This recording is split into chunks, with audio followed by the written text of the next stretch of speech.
दोस्तों नमस्कार, मैं हूं रोहित कौशिक और आप देख रहे हैं रोहित संवाद। दोस्तों एक बार फिर हमारे देश के नफरती गैंग ने भारत के विदेश सचिव विक्रम मिस्री को नफरत का शिकार बना दिया। भारत और पाकिस्तान के बीच सीज फायर की घोषणा होने के बाद विक्रम मिस्री की बेटियों और उनके परिवार को निशाना बनाया गया। विक्रम मिस्री द्वारा सीज फायर के निर्णय की घोषणा करने के बाद उन्हें ऑनलाइन ट्रोलिंग का सामना करना पड़ा। कई ट्रोलर्स ने उनकी पुरानी तस्वीरें और परिवार के सदस्यों के बारे में भी अभद्र टिप्पणियां की। ट्रोलिंग के बीच विदेश सचिव विक्रम मिस्री ने अपने एक्स अकाउंट के पोस्ट प्रोटेक्ट कर दिए। विक्रम मिस्री और उनके परिवार को ट्रोल किए जाने पर राष्ट्रीय महिला आयोग ने भी आपत्ति जताई है। आयोग ने कहा कि यह गोपनीयता का गंभीर उल्लंघन है जो उनकी सुरक्षा को खतरे में डालता है। आयोग ने कहा कि विक्रम मिस्री जैसे देश के वरिष्ठतम सिविल सेवकों के परिवार के सदस्यों पर इस तरह के व्यक्तिगत हमले न केवल अस्वीकार्य हैं बल्कि नैतिक रूप से भी अक्षम्य हैं। हम सभी से शालीनता, सभ्यता और संयमित व्यवहार का आग्रह करते हैं। दोस्तों, सवाल यह है कि अपनी जिम्मेदारी निभाने के लिए विदेश सचिव विक्रम मिस्री को नफरत का शिकार क्यों बनाया गया? सीज फायर का फैसला विक्रम मिस्री ने नहीं लिया था। यह फैसला तो दोनों देशों की सरकारों के स्तर से हुआ था। विक्रम मिस्री ने तो सिर्फ इस फैसले की जानकारी दी थी। विदेश सचिव को नफरत का शिकार बनाने वाले वही दक्षिणपंथी लोग हैं जिन्होंने हिमांशी नरवाल को भी नफरत का शिकार बनाया था और उनके बारे में शर्मनाक तथा गलत बातें लिखी थी, आपत्तिजनक बातें लिखी थी। स्वयं को देशभक्त और राष्ट्रवादी बताने वाले ये लोग इतनी नफरत कहाँ से लाते हैं? क्या ऐसे लोग सच्चे अर्थों में देशभक्त और राष्ट्रवादी हो सकते हैं? क्या नफरत की चाशनी में लिपटे अपशब्द कहना और गाली देना ही सच्चे देशभक्त होने का प्रमाण है? दरअसल यह नफरत स्वयं पैदा नहीं हो गई है। पिछले कुछ वर्षों से सत्ता ने जिस तरह से नफरत का माहौल तैयार किया है, यह उसी का नतीजा है। ऐसे तथाकथित देशभक्त यह सोचते हैं कि केवल वे ही देश से प्यार करते हैं, वे ही राष्ट्र से प्यार करते हैं। देश से यह तथाकथित प्रेम करते हुए वे देश के लोगों से ही नफरत करने लगते हैं, देश के लोगों से ही घृणा करने लगते हैं।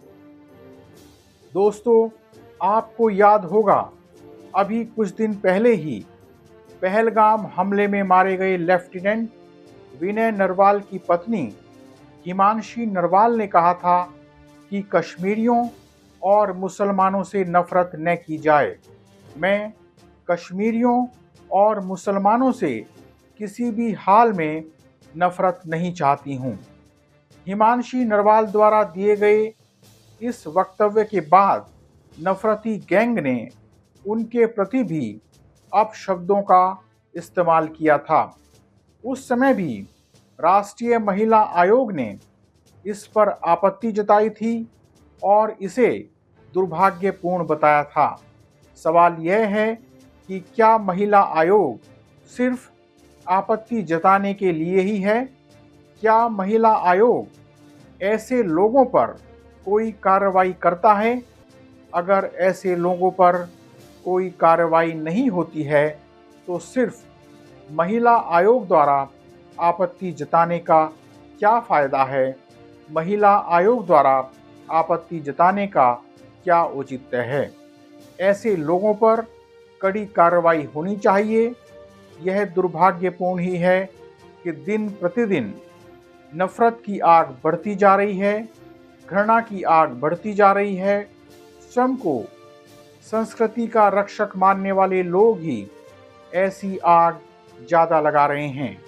ऐसे लोग न तो भारतीय संस्कृति को जानते हैं और न ही जानने की कोशिश करते हैं।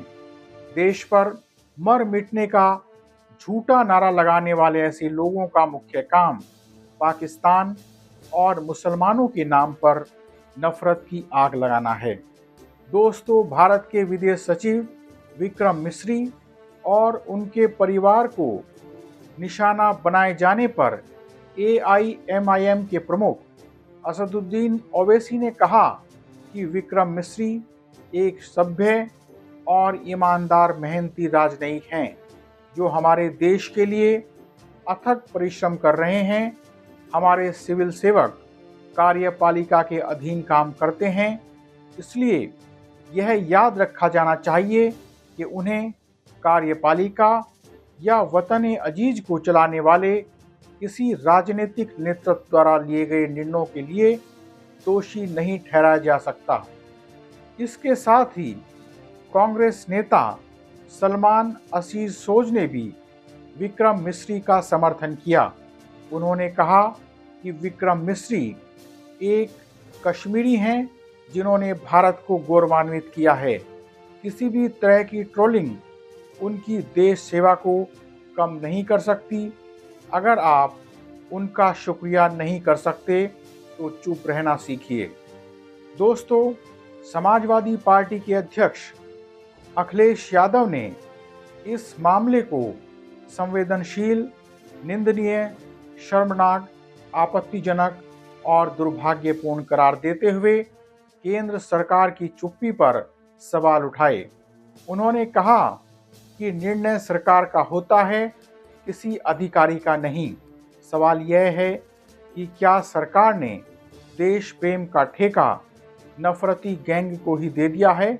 सरकार को आपत्तिजनक शब्दों का इस्तेमाल करने वाले लोगों पर कड़ी कार्रवाई करनी चाहिए, लेकिन इस देश में सरकार से सवाल पूछने वाले लोगों पर ही कार्रवाई होती है। बहरहाल, आज इतना ही। आपसे विनम्र निवेदन है कि आप हमारे YouTube चैनल रोहित संवाद को सब्सक्राइब करके और हमारे Facebook पेज रोहित संवाद को फॉलो करके जन सरोकार की पत्रकारिता को अपना समर्थन दें। बेल आइकन भी दबा दें ताकि जब भी हमारी नई वीडियो अपलोड हो तो आपको उसका नोटिफिकेशन मिल जाए। इस वीडियो को लाइक कर, शेयर कर और इस वीडियो पर कमेंट कर भी आप हमारी आवाज़ को बुलंद कर सकते हैं। जल्दी ही मिलेंगे एक नए मुद्दे के साथ। नमस्कार।